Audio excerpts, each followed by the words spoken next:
পাহাড় একটা ব্যালেন্সে আছে। ব্যালেন্সটা হচ্ছে নদী কেটে নামছে, পাহাড় উপরের দিকে উঠছে, পাহাড়ের উপরে প্রচুর তুষারপাত হচ্ছে, সেই তুষারপাত গ্লেসিয়ারগুলোকে ফিড করছে।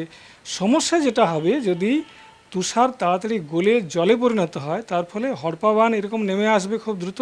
আগামী দিনে এই তুষার থাকবে না, তুষারগুলো গলে গিয়ে আমাদের যেগুলোকে গ্লেসিয়ার বলি, হিমবাহ, সেইগুলো থাকবে না। ফলে আগামী দিনে আমরা যেগুলোকে পেরেনিয়াল রিভার বলি, নিত্য নদী, সেটা কিন্তু থাকবে না, পাহাড় শুকিয়ে যাবে। যেহেতু তুষার তাড়াতাড়ি গলছে, তার ফলে এরকম গ্লেসিয়ার লেক প্রচুর আছে হিমালয়ের রিজিয়নগুলোতে, যেগুলো ফেটে নিচের দিকে কিন্তু বিপত্তির কারণ ঘটাচ্ছে।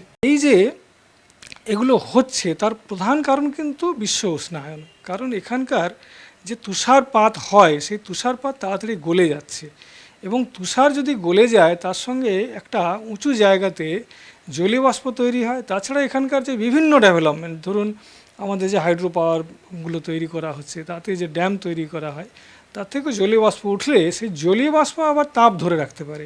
এবং এই জলীয় বাষ্প যেহেতু এটা অনেক উঁচু, ধরুন মোটামুটি 1.5 কিলোমিটার থেকে 7 কিলোমিটার পর্যন্ত উঁচু, খুব তাড়াতাড়ি কিউমুলাস নিম্বাস ক্লাউড তৈরি হয়।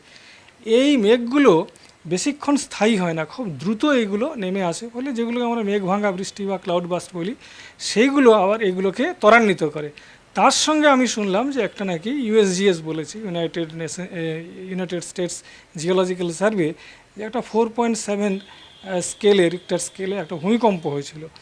সব মিলিয়ে একটা পুঞ্জীভূত ঘটনা ঘটেছে, যার জন্য এই ঘটনাটা ঘটেছে। আমাদের এই যে ভোটকোশি যে নদীটা, যেটা ত্রিশূলী নদীর একটা উপনদী বলা যেতে পারে, তার লেন্ডে নামক, লেন্ডে খোলা বলে, ওইখানে